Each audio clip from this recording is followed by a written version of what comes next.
할렐루야. 네. 하필상 집사님이 실수하신 게 아니고 저희 교회는 광고를 먼저 합니다. 아마 이상하게 성령께서 역사하셔서 먼저 광고를 하시고 말씀을 듣게 하는 이런 놀라운 역사가 있은 것 같아서 감사합니다. 네, 오늘 우리 함께 말씀을 나눌 제목은 소망의 닻이라는 큰 제목입니다. 오늘의 양식이란 그 소책자에서 제가 이런 글을 읽었습니다. 글쓴이가 14살 적에 할아버지와 할머니와 함께 호수에 낚시하러 갔습니다.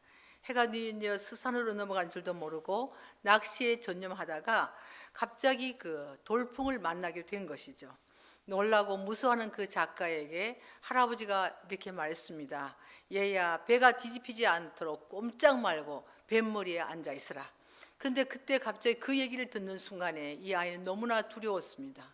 아, 이 배가 정말 뒤집힐 수도 있겠구나, 그런 생각을 하면서 갑자기 그의 마음속에 이런 생각이 떠올랐습니다. 하나님께 기도해야지. 하나님이 우리에게 약속하신데 하나님께 기도해야지. 그런 생각이 들어서 그 아이가 두 손을 모으고 하나님 앞에 기도했습니다. 하나님, 저희를 안전하게 지켜주세요. 그 후에도 바람은 계속 사납게 불었지만 배는 무사히 호수를 빠져나왔고 소망의 자리로 돌아올 수 있었다고 하는 그런 얘기입니다. 사랑하는 여러분, 어떤 이는 인생을 향해서 고해라고 이렇게 얘기합니다. 고요한 바다 같아도 언제 어느 때에 무슨 비바람이 불어올지, 또 언제 파도가 높아지고 배가 파손되는 그런 위험을 당할지 예측할 수 없는 것이 인생이라고 하는 겁니다. 그러니 아무런 보장도 없는 이 나그네 길에서 어쩌면 우리가 날마다 안달부달하면서 불안해하면서 그렇게 살아갈 수 있다고 하는 얘기죠. 최근에 제 주변에는 많은 분들이 도적을 맞았어요. 네, 저희 교회도 한 2분이 도적을 맞았고요. 또 같은 동력자들 목사님 가정에도 도적을 맞고, 이 산호제인데요. 이 산호제 같은 최첨단의 도시에 무슨 도적인가 이렇게 생각하고 처음에는 상당히 의아해했습니다. 근데 한 분, 2분 자꾸 맞으니까 정말 모든 사람들이 불안해하기 시작했어요. 그냥 그 옆에 그 집 그라지 옆도화를 치고, 아침부터 들어왔어. 어떤 집은 아침에 들어왔고, 어떤 분은 교회 이제 낮에 한 11시쯤 되면 운동하러 가시는데 그 운동하는 틈을 자세히 이렇게 봐놨다가 오늘 첫날 그 전날 와서 노크를 하고, 그리고는 사람이 없는 거 확인하고 그 다음날 딱 나가자마자 들어왔어. 11시에 바로 이 주위에 있습니다. 그렇게 도적을 맞았어요. 그래서 상당히 얼마나 성도들이 시험이 들고, 어떤 분은 시험이 들고, 어떤 분은 힘들어하고, 어떤 사모님은 병이 들어서 대상포진이 들어서 행사에 못 나오는 그런 정도의 일들이 계속 있는 걸 보았어요. 또 어느 한 목사님은 차를 세워놨는데 그 차를 때려 부숴가지고 차에 있는 모든 것을 다 도적해 갔는데, 심지어는 그분이 저에게 연락하면서 목사님, 제 틀니도 가지고 왔습니다. 그래서 얼마나 우리가 참 웃을 수 없는 이런 어려운 일들이 우리 주변에 있다는 생각을 하게 되는 겁니다. 뿐만이 아니라 비즈니스 하시는 분들도 어렵고요. 또 가정 부부 간의 갈등, 자녀와의 문제, 이런 거 너무 시끄러워요. 그런가 하면 교회도 역시 영적으로 여러 가지 힘든 가운데 있는 것을 보게 되는 겁니다. 세상은 정말 우리들에게 실망만 안겨주고 힘들고 고통스러운 곳이라고 여겨집니다. 그러나 보이는 것이 다 무너지고 기댈 것이 없어져도 하나님의 약속이 있는 한 우리는 소망이 있는 것을 믿습니다. 믿습니까? 네, 히브리서 기자는 당시의 성도들이 신앙의 초보 단계에 있는 것을 너무 안타까워했어요. 그래서 이 말씀을 기록하면서 바람이 조금만 불어도 흔들리고 물결이 조금만 쳐도 넘어지고, 이런 신앙들을 바라보면서 제발 세상에 소망을 두지 말고 소망의 닻을 굳게 잡고 성숙한 신앙인이 되어달라는 그런 부탁으로 오늘 이 글을 썼다라고 생각이 됩니다. 그렇다면 오늘 과연 본문이 말씀하는 소망은 무엇이고, 그리고 닻은 무엇이며 그 끝은 어딘가라는 걸 생각을 해보겠습니다. 소망은 무엇입니까? 성경에 말씀하신 대로 하나님의 약속이나 맹세입니다. 본문 13절 18절까지는 하나님의 약속이 곧 소망이요, 약속이나 맹세가 곧 소망이라고 말씀하고 있습니다. 하나님의 약속이나 맹세가 어떻게 소망일 수가 있는가? 그 이유는 하나님의 약속이나 맹세는 결코 부도되거나 변경되지 않기 때문입니다. 하나님은 말에나 일에나 실수가 없으신 분이세요. 하나님은 자기보다 더 큰 자가 없기 때문에 자기 자신의 이름을 걸고 맹세하십니다. 또 그 약속을 반드시 지켜나가시는 분이십니다. 땅에 있는 성도들도 자신의 이름으로 약속했으면 반드시 지키려고 노력하지 않습니까? 그런데 만왕의 왕이시고 만주의 주이신 그 주님께서 약속하신 그 약속을 결단코 변개하지 아니하신다고 하는 얘기입니다. 성경에도 말씀하시듯이 하나님은 거짓말을 하실 수 없다. 하나님의 속성은 거짓말을 할 수 없다라고 하는 겁니다. 우리는 어쩌면 오늘 얘기했다가 내일 나에게 불리하면 우리는 그 거짓말을 변개합니다. 그렇죠? 약속한 거 약속 취소입니다. 우리 이렇게 쉽게 말합니다. 제가 언제 약속했어요? 저는 약속한 적이 없습니다. 이렇게 오리발을 내는 경우도 많이 있습니다. 그러나 하나님의 자녀들은 약속을 잘 지키는 사람이어야 되고, 그 약속이 정말 또 하나님과의 그 약속이 나에게 든든한 버팀목이 되어야 한다는 것입니다. 하나님의 약속이나 맹세를 받은 자는 소망을 얻으려고 그 약속을 붙들고 나갈 때에 성경이 말씀하신 것처럼 그 약속이 우리에게 피난처가 되고, 때로는 그 약속이 우리에게 위로가 된다고 하는 사실입니다.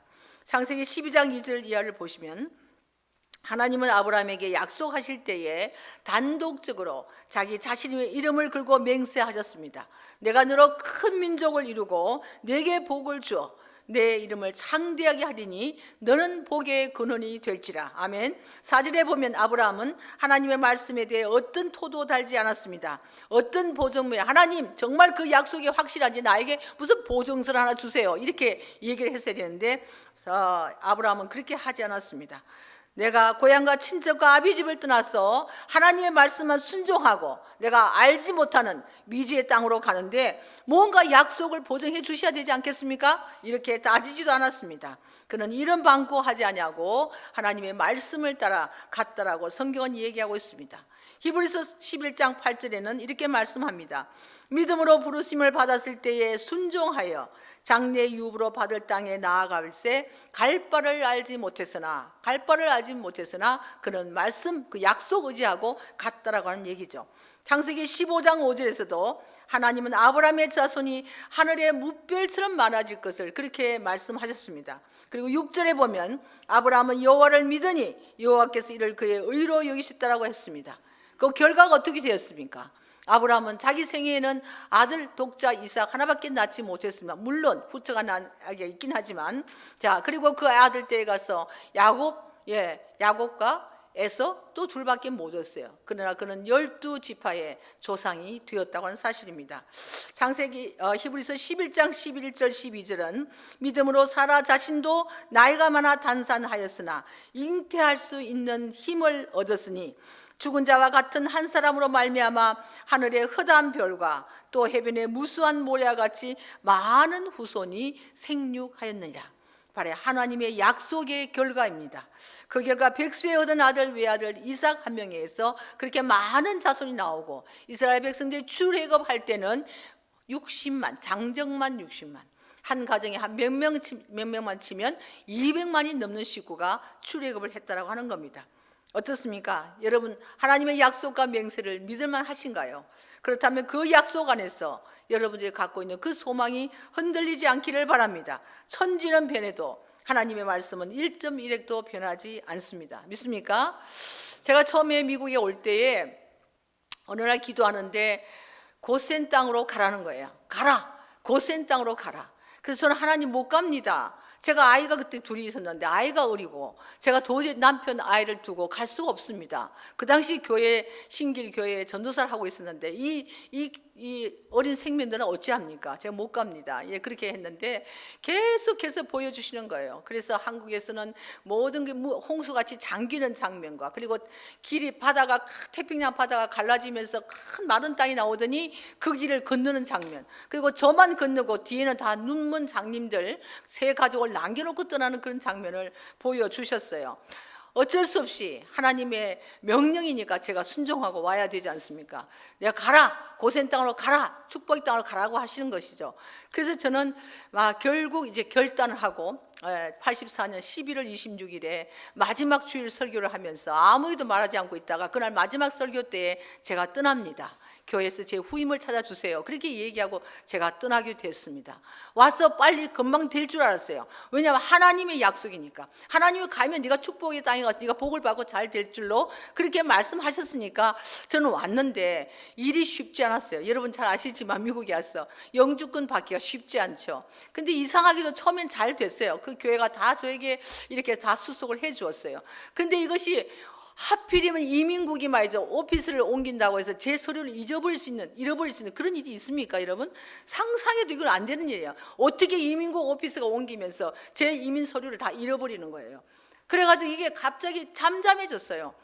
1년이 지났습니다. 2년이 지났어요. 잠잠해지는 소식이 없는 거예요. 근데 마침 이제 나중에 변호사가 알아보니까 서류를 다 분실한 거예요. 그래서 변호사가 갖고 있던 서류를 다 다시 카피해서 보내고, 그리고 제가 5년을 기다렸던 거예요. 5년을 기다려서 5년 만에 가족이 왔습니다. 그 중간에 포기하고 싶은 생각이 얼마나 많았겠어요. 예, 저희 집에서는 제가 무엇 때문에 간 줄 모르니까 저희 친정은 예수를 안 믿고 있었어요. 제가 무엇 때문에 이렇게 미국으로 간지 모르고 예수 믿는 사이 만나가지고 잘못됐다고 사이만 원망하는 거예요. 예, 그런데 혼자 와가지고 이제 별거하고 있으면서 별거 아닌 별걸 하고 있으면서 정말 돌아가고 싶은 생각이 너무나 많습니다. 이게 모든 일이 안 되면 또 돌아가고 빨리 돌아가고, 내가 집에 가면 가족도 있고 집도 있고 다 있는데 내가 왜 여기 와서 고생하는가. 그런데 돌아갈 수 없는 것은 돌아가려고 하면 그 약속이 저를 붙잡았어요. 약속이 하나님의 약속인데 하나님이 반드시 이루어 주실 거야. 그래서 제가 참고 5년을 지나고 5년 뒤에 가족을 만나고 7년 뒤에 저 남편을 다시 만나서 우리가 다시 이렇게 행복하게 살고 있습니다. 약속이 그렇게 소중한 것이죠. 왜냐하면 하나님의 약속이기 때문에 우리가 그 약속을 붙들고 있으면 우리는 실망할 필요도 없고 하나님께서 그 뜻을 이루어 주신 걸 믿습니다. 여러분들도 하나님의 자녀입니다. 하나님의 자녀인 여러분들도 약속을 지켜야 합니다. 여러분이 한 약속 남발하지 말고 또 정말 언제나 약속했으면 지켜서 하나님의 자녀인 것을 보여주시는 그런 여러분이 됐으면 좋겠습니다. 약속을 잘 지키는 성도, 바로 이런 성도가 하나님이 원하는 성도라고 생각합니다. 바라기는 세상에 소망은 없지만 그래도 소망을 사람에게 두지 말고 하나님에게 두시면 바로 그 소망은 여러분들에게 놀라운 은혜를 갖다 주리라 믿습니다. 영혼의 닻은 무엇인가? 영혼의 닻이 곧 소망이고요. 소망이 곧 영혼의 닻과 같다. 이렇게 성경은 얘기하고 있습니다. 닻이라고 하는 것은 앵커입니다. 그 역할은 바람이나 거센 파도가 칠 때에 배를 한 곳에 머물도록 붙들어주는 역할을 합니다. 종종 부대에 가면 배들이 많이 정박해 있는데요. 바람이 세게 불어도 폭풍과 몰아쳐도 그 배들이 흔들흔들 하면서 그냥 그 자리에 서 있어요. 여러분 그런 거 보셨을 것 같아요. 그 이유는 뭐냐면 배 한쪽에 연결된 쇠고리를 따라서 내려가면 바로 거기 물속에 이 닻이라고 하는 이 발을 이렇게 된 그 쇳덩어리가 그 밑에 딱 버티고 있어요. 네 갈고리로 된 그 닻이 그 배를 든든하게 지탱해주는 버팀목입니다. 닻은 눈에 보이지 않습니다. 그러나 배가 풍랑이나 물길에 떠내려가지 않도록 분명히 그 닻이 그 배를 붙들어 주는 것입니다. 소망을 영혼일의 닻이라고 부른 이유도 바로 그런 맥락이 아닌가 생각이 됩니다. 소망도 잘 보이지 않습니다. 여러분들이 어떤 소망을 갖고 있는지 우리도 알 수 없고 목사님도 알 수 없을 겁니다. 그러나 보이지 않는 그 소망이지만 바로 여러분들의 영혼을 꼭 붙들어주는 그런 역할을 그 닻이 하고 있다고 하는 겁니다. 세상이 아무리 요동치고 아무리 육신의 문제들이 여러분들을 괴롭혀도 소망이 있는 사람은 좌절하지 않습니다. 세상의 소망도, 그죠? 세상의 소망도 여러분들을 붙들어 주거든. 하물며 하나님께 소망을 내린 분들이 어떻게 여러분들을 놓칠 수 있겠냐, 이런 뜻이죠. 몇 년 전에 세계 여성 권투 선수로 금메달을 획득한 김주희 선수의 간증이 늘 저에게도 위로가 됩니다. 그는 IMF 시절에 아버지가 직장을 잃고요. 엄마는 뭐 때문에 엄마한테 바가틀 나가는지 수많은 한국 가정에 IMF로 일어나서 그 가족이 이렇게 파손된 가족이 많았어요. 엄마들이 떠났더라고요. 보통 엄마들이 떠났더라고요. 그런데 아버지는 그 후에 심근경색으로 입원을 했고 5살 위의 언니와 13살짜리 주인은 소녀 가장 노릇을 하면서 살아야 했습니다. 그러니까 물로 배를 채우기가 일쑤였어요. 그러나 물을 아무리 먹어도 배의 허기를 채울 수가 없었어요. 그래서 그는 마켓에 들어가서 돈이 없으니까 초콜릿을 훔쳐 먹기도 했습니다. 과자를 훔쳐 먹기도 했습니다. 근데 배가 부르지 않아요. 빵을 좀 먹으면 나을까? 그리고 빵덩어리 하나 또 훔쳐와서 먹어보니 금방 다 없어졌어요. 예, 그래서 정말 고통 중에, 배고픈 그 고통 중에 가장 그 고통을 알면서 안고 힘들어할 때였습니다. 그 언니가 주유소에서 일을 하고 그나마 생계를 이어갔는데, 그 언니가 주유소에서 또 잘렸어요. 예, 근데 그 주유소 마지막 주는 그 봉급을 가지고 이렇게는 우리가 살 수 없다. 그러니까 네가 어떻게 건투 도장 가서 아마 건투 챔피언이 돼보라, 아마 그렇게 한 것 같아요. 그래서 이 아이가 건투 도장에 가서 여자아이가 건투를 배우기 시작했습니다. 얼마나 열심히 했는지, 우리 가정이 사는 것은 내가 이 건투 선수 챔피언이 되는 것밖에 없다, 그렇게 생각하고 열심히 했습니다. 네, 맞아서 피투성이가 된 적도 있습니다. 발톱이 10개 중 7개가 빠져서 뛸 수도 없을 때가 있었어요. 그 발톱이 빠진 발톱에 또 감염이 되어서 다리가 전봇대만큼 커져도 그의 소망은 오직 돈을 벌어서 가정을 일으켜 세우는 것이었습니다. 그를 말할 수 없는 그런 역경과 싸워서 그녀는 마침내 해냈는데요, 세계 7개의 건투 종목 중에서 6개의 챔피언이 된 것입니다. 그리고는 그는 하나님 앞, 많은 사람 교회 앞에 나와서 간증하는 얘기를 정말 들었습니다. 사랑하는 여러분, 정말 소망은 하나님의 약속이 전제되어 있는 소망입니다. 이 소망은 내가 붙들고 있기만 하면 결코 흔들리지 않는 소망이요, 확실한 소망입니다. 여러분들 이런 소망이 있습니까? 바로 믿는 자의 소망은 바로 영혼의 닭과 같아서 결코 흔들리지 않고 우리를 마치 소망의 언덕으로 안내해 준다고 하는 얘기입니다. 비바람이 불어도 폭풍 주의보가 내리고 그리고 쓰나미가 빌려온다 할지라도 믿는 이의 소망은 흔들리지 않아야 합니다. 왜냐하면 그 소망을 붙들고 있는 이가 하나님이기 때문입니다. 그 소망은 하나님의 약속 위에 세워져 있기 때문입니다. 내 영혼의 확실한 다시 바로 하나님께 둔 소망이라는 사실입니다. 어떻습니까? 그런데도 여러분들은 여전히 소망 없는 사람들처럼 흔들리고 있지 않은가요? 조금만 사업이 어려워져도, 조금만 부부 사이에 문제가 생겨도, 조금만 육신의 질병이 찾아와도 우리는 종종 흔들리고 있다는 사실이에요. 믿음이 있으면서 주님께 소망을 두고 있으면서 우리는 얼마나 흔들리고 있는지 모릅니다. 저도 목사인 저도 얼마나 흔들리지 몰라요. 얼마 전에 제가 중요한 문제를 놓고 기도했는데 정말 분명히 하나님께서 말씀하기를 내가 다 예배 놨다, 염려하지 마라, 이런 말씀을 들었음에도 불구하고 그게 계속해서 안 되는 거예요. 처음에 잘 돼 나가는 것 같아요. 마지막 막판에 뒤집어 놓고 또 두 번째 또 시도했는데 다 됐는데 또 마지막에 또 뒤집어 놓고, 야, 자식들도 그냥 포기하시죠. 그냥 포기하시죠. 틀림없이 어머니가 너무 많이 집착해서 그 일이 생겼을 겁니다. 잘못 본 기도의 응답이에요. 이런 식으로 잘못 본 환상입니다. 이렇게 말하는 거예요. 그런데 제 마음속에 그게 아닌 것 같아요. 나는 한 번도 하나님이 나의 약속하시고 나의 약속을 하나님께서 지키지 않으신 적은 없어. 나는 분명히 믿어. 이번에 3번째 한 번 또 도전하겠어. 그렇게 했는데 마침 길을 가는데 장로님하고 저하고 기차를 타고 가는데 그 앞에 무지개가 탁 섰어요. 그날 지난주 그 앞에 비 왔죠. 비가 막 올 때 무지개가 탁 섰습니다.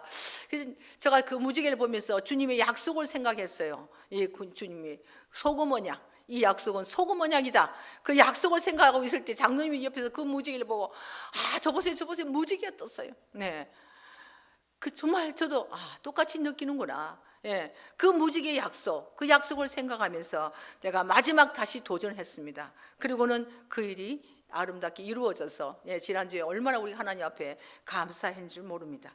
사랑하는 여러분, 소망을 세상에 두면 실망합니다. 소망을 주님께 두면 그 주님이 그 소망을 이루어 주신다고 하는 얘기죠. 믿습니까? 예수님의 제자들은 배에 주님이 주무시고 계시는데도 불안했어요. 큰 물길이 일어나고 배가 요동칠 때에 저들은 마음의 평정을 잃었습니다. 주여, 우리의 죽게 된 것을 돌아보지 않으십니까? 주님을 막 그냥 흔들어 깨웠어요. 주님이 돌아보시면 죽지 않을 것 알면서 무엇 때문에 초조하고 죽을 것 같았는지 좀 이해가 되지 않는 그런 장면입니다. 주님이 죽은 나사로를 살리신 것을 목격했음에도 여전히 주님을 불신하고 있었음을 생각하게 하는 내용입니다. 여러분들도 그렇지 않습니까? 믿음 따로 행동 따로가 아닌가요? 주님 한 분만으로 만족합니다라고 노래하면서 주님 실상은 그렇지 않습니다. 좀 여기 좀 더 보태주세요. 여기다 좀 더 돈도 보태주고 여기다 번영도 보태주고 좀 더 보태달라고 그렇게 애원할 때가 더 많이 있다고 하는 사실이죠. 생각해 보십시오. 닻이란 배가 순조롭게 항해할 때는 필요하지 않습니다. 배의 어느 한 구석에 던져져 있을 것입니다. 들어 사람들의 발에 그 쇳덩이가 밟히기도 하고요, 채이기도 합니다. 아무도 그 닻에 관심이 없습니다. 마찬가지로 소망도 그렇습니다. 하나님의 약속이 소망이라고 한다고 하면 형통한 날에는 그것이 별로 소용이 없습니다. 하나님의 약속을 붙잡고 소망 가운데 살아야 되겠다, 모든 것이 잘 되고 형통한데 그것을 붙잡을 사람이 없다라고 하는 겁니다. 다 보이는 것으로 만족하고 보이는 것이 다인 줄 알고 그렇게 살고 있는 것입니다. 그렇지만 파도가 치고 풍랑이 일어서 더 이상 배가 항해할 수 없을 때 어떻게 하겠어요? 그때는 그 닻을 붙잡게 되는 겁니다. 부득이 배를 항구 가까운 곳으로 이동해서 닻을 물속 깊이 내려야 하는 것입니다. 신앙생활도 마찬가지입니다. 모든 것이 여유 있고 잘 풀려갈 때는 소망 같은 거 필요 없어요. 이 땅에서 잘 먹고 잘 살면 되는 거야. 만족하는 거야. 하나님은 마지막에 죽을 때 지옥이 아니라 천국 갈 때 하나님만 사용하면 돼, 이렇게 생각하는 성도들이 너무 많이 있다고 하는 겁니다. 그렇지만 바람 불고 무섭고 어려운 날에 우리가 주님을 찾을 것이 아니라 평소에도 형통한 날에도 우리는 주님을 찾고 주님을 의지해야 합니다. 그렇죠? 정말 그 주님을 의지할 수 있는 그 가장 지름길이 교회에 와서 성도들과 만나고 믿음의 말씀을 듣고, 그죠? 약속의 말씀을 듣고, 그래서 점점 더 우리의 영혼의 닻이 더 깊이 뿌리를 낼 수 있는 그런 길이라고 생각이 됩니다. 하나님의 약속의 닻을 내릴 때에 우리는 인내할 수 있습니다. 오늘 본문에도 보니까 오래 참아. 쉽게 약속했다고 해서 금방 이루어지지 않아요. 왜 하나님 다른 사람은 다 들어, 나는 왜 안 들어주십니까? 어떤 분은 그렇게 또 시험 들어요. 다른 사람은 다 이번에 이렇게 됐는데 왜 나는 안 됩니까? 심지어 어떤 분은 이상하게 성도들이 자기 생일에 뭘 얻었어요. 기도한 걸 얻었어요. 그랬더니 그 한 분은 하는 얘기가, 왜 다른 사람들이 생일에는 다 하나님이 이걸 주셨는데 왜 내 생일에는 안 주십니까? 그래가지고 또 시험이 들더라고요. 그런데 오래 참아야 합니다. 그죠? 인내해서 받은 거예요. 아브라함도 이삭도 다 오래 참아서 그 약속을 받은 것입니다. 여러분들은 영혼의 닭과 같은 소망을 갖고 사십니까? 천국에 대한 소망을 갖고 있습니까? 오래 참아야죠. 그죠? 구원에 대한 소망을 갖고 있습니까? 그날까지 참아야 하는 것입니다. 바라기는 요동치는 세상에서도 소망 중에 살 수 있는 그런 여러분들이 되시기를 바랍니다. 소망의 닻을 지닌 자의 끝은 어딘가? 내 닻이 물속에 내려 있을 때는 나는 물속으로 끌려가고, 내 닻이 하늘에 던져져 있을 때는 나는 하늘 쪽으로 끌려가게 되어 있습니다. 닻이 어디에 내려져 있느냐에 따라서 성도들도 이리저리 끌려다닙니다. 닻을 세상에 던진 사람들은 여전히 세상으로 끌려갈 것이요, 닻을 교회의 하늘나라에 예수님께 둔 사람들은 주님 계신 곳으로 끌려갈 것입니다. 본문 19절에 우리가 이 소망을 가지고 있는 것은 영혼의 닷 같아서 튼튼하여 휘장 안에 들어가나니, 성도의 소망, 성도의 닷은 어디 있습니까? 휘장 안에 있다라고 했습니다. 그러니까 하나님의 약속과 맹세에 소망을 둔 사람은 그 영혼의 닷을 휘장 안에 둔 거로 휘장 안으로 들어간다. 휘장이 그럼 뭡니까? 히브리서 9장 24절에 의하면 휘장 안은 예수님이 들어가신 하나님 나라예요. 하늘나라입니다. 구약시대의 대제사장은 1년에 한 번 성소와 지성소를 가로막고 있는 휘장 안으로 들어갔습니다. 그곳은 지성소고 그곳은 아무나 들어갈 수 있는 장소가 아닙니다. 그곳은 하나님을 믿는 하나님을 뵙는 거룩한 장소요, 백성의 죄에 대해서 용서함을 받는 그런 장소였습니다. 이는 또한 영원한 하늘나라의 모형입니다. 예수님은 대제사장으로서 백성의 모든 죄를 짊어지시고 죽으심으로 말미암아 하늘 지성소로 들어가셨습니다. 성소와 지성소를 가로막았던 휘장은 세상과 천국을 구분짓는 벽과 같은 것입니다. 휘장 안으로 들어간다는 말은 소망 가운데 산 사람은 반드시 하늘나라로 들어간다, 그런 약속입니다. 믿습니까? 여러분들은 어디에 닻을 내리고 사시는가요? 정말 범직도 하고 먹음직도 하고 하는 그런 것에 닻을 내리고 살고 있습니까? 아니면 보이지 않고 잡히지 않아도 주님이 가신 저 천국에 여러분의 닻을 내리고 계십니까? 주님이 들어가신 그 저 휘장 안에 닻을 내리는 사람들은 웬만해서 흔들리지 않습니다. 그게 특징이에요. 땅에 요동설이, 땅에서 전쟁이 나도, 땅에서 기근이 들어도, 사업이 안 돼도, 몸이 아파도 흔들릴 이유가 없습니다. 왜냐하면 잘못해서 죽는다고 하면 어디 가죠? 천국으로 들어가기 때문에. 아무것도 낙심할 이유가 없어요. 평안한 마음으로 여러분 사시면 되겠습니다. 죄가 없으신 예수님이 내 대신 모든 죄를 다 짊어지고 죄인 되어서 십자가에 죽으셨어요. 그 십자가에서 예수님이 달린 그 십자가 위에서 여러분들의 죄는 주님이 가지고 가시고 주님이 갖고 계시는 그 의는 여러분들이 받았어요. 십자가 위에서 의의 도치가 일어나서 의와 죄가 바뀌었어요. 위치가 바뀌었습니다. 그래서 여러분들이 의인 되고 주님이 죄인 되셔서 돌아가셨다고 하는 사실입니다. 이보다 더 큰 복이 어디 있습니까? 그것 때문에 여러분들이 휘장 안으로, 천국으로, 지성소인 하늘 지성소로 들어갈 수 있는 자격을 얻었다고 하는 겁니다.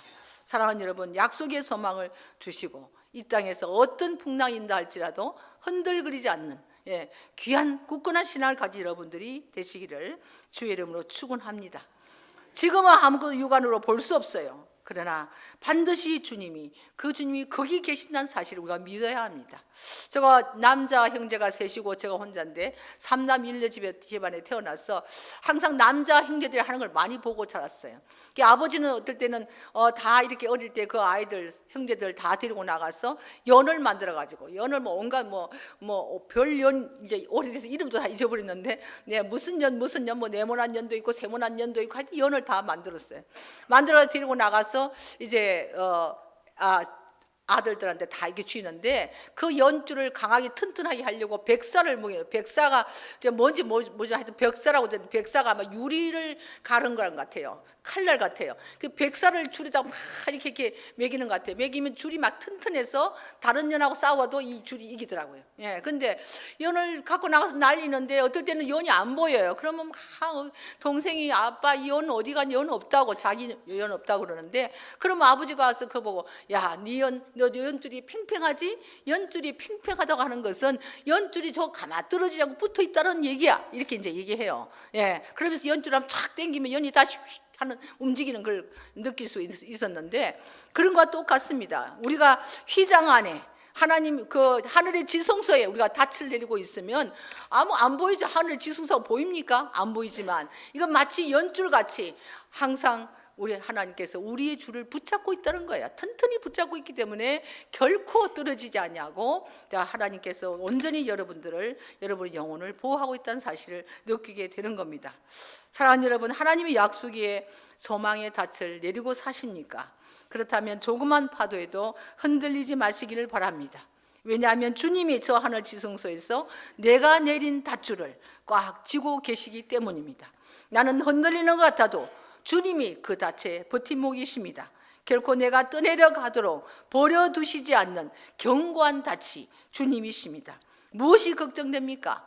나이가 들어서 걱정인가요? 자식들이 나를 돌봐주지 않을까 걱정인가요? 건강 때문에 걱정입니까? 내 몸 하나 의지할 곳이 없어서 무너져 내립니까? 무엇 때문에 여러분들이 예수님께 받은 이 기쁨, 이 놀라운 천국 보장에 대한 기쁨을 잃어버리고 사시는지요? 아무쪼록 힘들고 어려워도 그 기쁨을 회복하시길 바랍니다.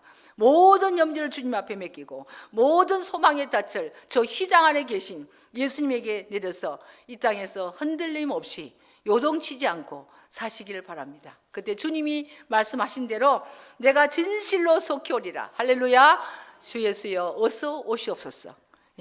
다시 만날 때까지 건강하고 행복하시기를 바랍니다.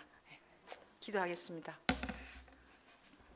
우리 주님 감사합니다. 부족하고 미련한 저희들을 사랑하시고 이 험악한 세상에 저희들을 홀로 버려두지 아니하시고 고아와 같이 버려두지 아니하시고 우리를 주님이 인도하시며 끝날까지 붙들어 주심을 생각할 때 감사합니다. 이제 우리가 세상에 정말 여러 가지 악한 일들로 흔들리지 아니하고 우리의 소망의 닻을 주님 앞에 내리길 원합니다. 저 하늘 지성소에 내리길 원합니다. 하나님의 약속에 내리기를 원합니다.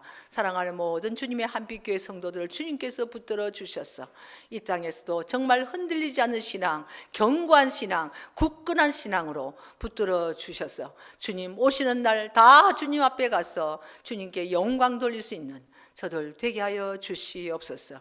교회를 섬기느라 수고하시는 여러 성도님들을 기억해 주시고 이 땅에서 자기를 바쳐 주님 앞에 참으로 헌신하고 순종할 때에 저들의 삶의 끝이 아름다운 큰 영적인 축복일 뿐만이 아니라 그의 자손되도록 오는 귀한 복인 줄로 믿습니다. 아버지 낙심하지 말고 섬기다가 주저앉지 말고 끝까지 잘 충성해서 하늘이 약속한 그 복을 받는 귀한 성도님들 되게 해 주옵시고 출타 중에 있는 목사님과 사모님 잘 모든 일을 마치고 은혜 중에 돌아올 수 있도록 역사해 주옵시며 남아있는 성도들도 주의 종들 위해서 기도하면서 사명 감당케 해 주옵소서.